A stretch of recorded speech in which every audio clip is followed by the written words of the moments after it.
Chapter 76. Tom held the assault rifle in his frozen fingers. He had an assortment of ammunition and hand grenades from the armory over his opposite shoulder in a Marine's laundry bag. They were for the just-in-case scenario. Just in case he had to blow someone away. He would, too, if anyone dared mess with him. He wasn't taking any more crap. As soon as he found a way off this mountain, he would pay them back for their disloyalty in spades. He frowned at his numb fingers. Tom thought, I'm going to end up with frostbite, but there's no way I'm dropping these weapons. They're the only salvation I have if things get ugly. It's gone too far now. There's nothing left to do except get back to civilization. Once there, I have the power to end this my way, the only way it's ever going to be. When they lost contact with the Omega Wolves, Tom knew it was only a matter of time before the complex fell and everyone was in Ryan's custody. The colonel would have them up on charges. Tom wasn't letting that happen. Don't they realize? Tom thought, enraged. I run the United States. What's moral is what I say is moral. What's authorized is what I say is authorized. Tom knew what he had to do and how to get it done. This project was over. It needed burying along with everyone involved. He didn't need to get back to Washington, D.C. to do it either.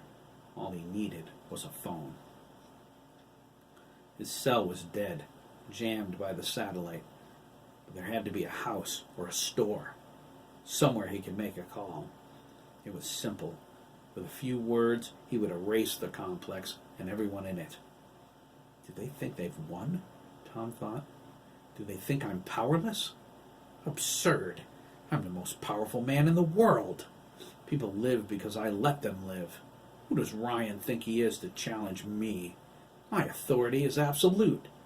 It takes an act of Congress and the president's signature to even suspend my privileges. By the time the government's back in session from the holiday break, the complex will be a memory. Tom almost laughed as he entered a clearing, but when he saw what lay ahead of him, he moaned with frustration. I'm at the gorge. He clenched his chattering teeth. He couldn't get down this way. He wasn't a climber. He couldn't fly either. Plus, Tom noted, peering over the edge, it's a long way down, and I hate heights.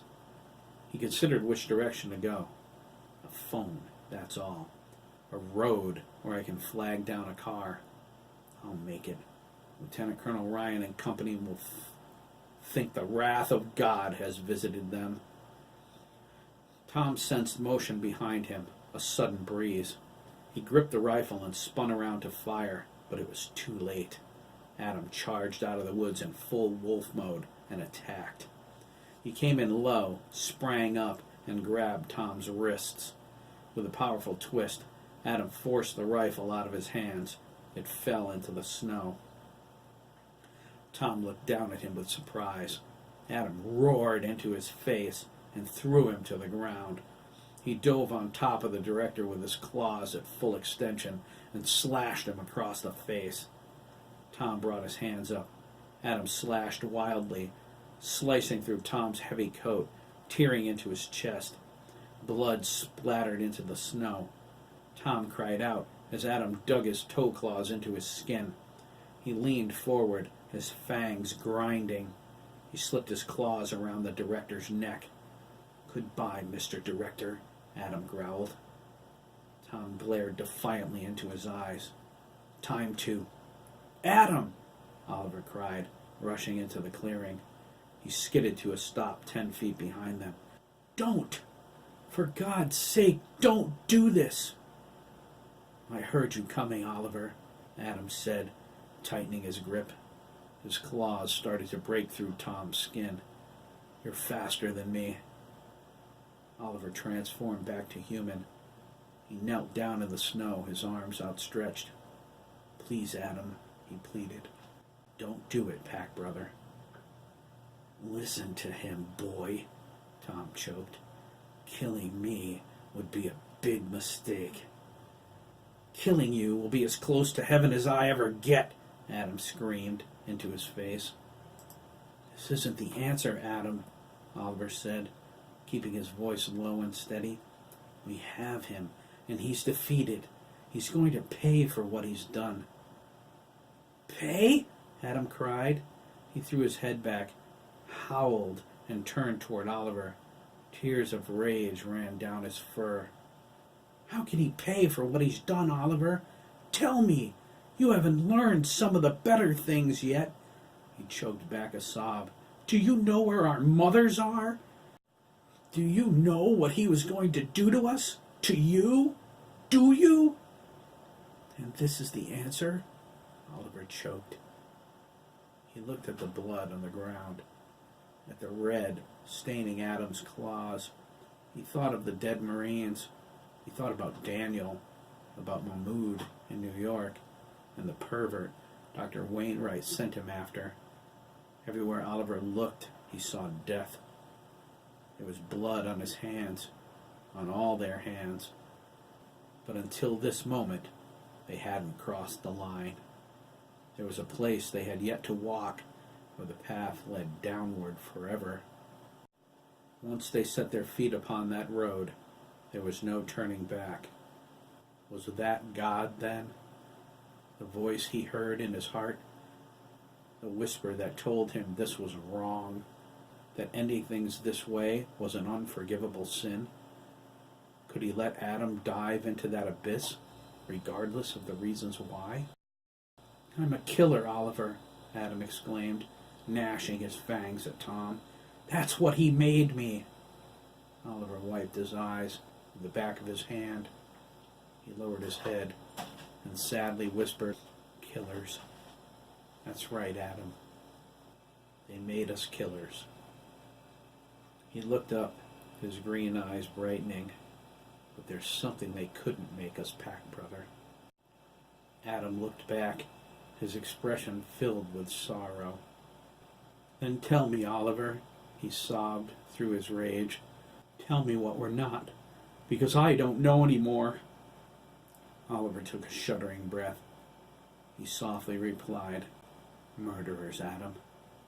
Tears streamed down his cheeks. They couldn't make us murderers. Adam changed back to his human form. He ran to Oliver and threw his arms around him, violently sobbing. Oliver held him and cried too. He knew something then. In the face of everything that went wrong, it shone through as a bright beacon of hope. He knew everything was going to be all right, until he heard the bolt of Tom's rifle slam forward. Oliver and Adam looked up, surprised. Tom stood over them, pointing the weapon at Adam's head. There was a look of glee in his eyes. Murder? Tom asked, nudging the rifle against Adam's cheek. Murder, my boy, is an art form. He smiled, slowly squeezing the trigger. And it's Picasso. Bang! Oliver and Adam jumped at the sound at the same time. Panicked, Oliver looked at Adam, feeling his face, searching for the bullet wound. To his astonishment, Adam was doing the same thing to him. They looked at each other, confused. They turned toward Tom. The director stood bolt upright. The rifle dangled in his hand. It fell as he stumbled back. There was a hole in the front of his coat. The edges were soaking with blood. He stared straight ahead with an amazed expression on his face. Oliver and Adam followed his gaze. Darcy hobbled out of the wood line, Mitchell and Dana supporting her. She held her pistol aimed at Tom. The end of the barrel was smoking. Say goodbye now, Tom, Darcy said. Babe, Tom choked, holding his hands up. Don't. Darcy shot him again.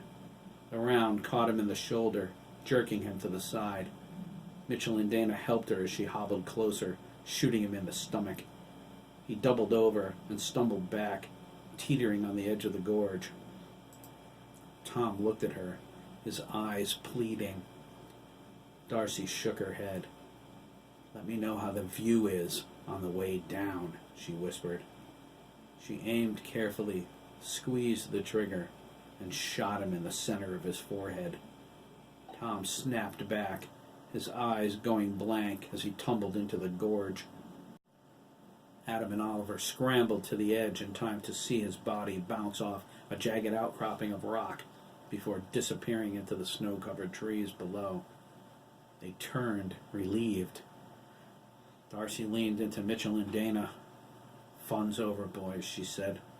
"Get me back to the complex. My leg is killing me." Oliver stared at her for a moment. He put his arm around Adam. They started to walk, but then they stopped, tilting their heads, listening intently. "What is it?" Darcy asked, wincing in pain.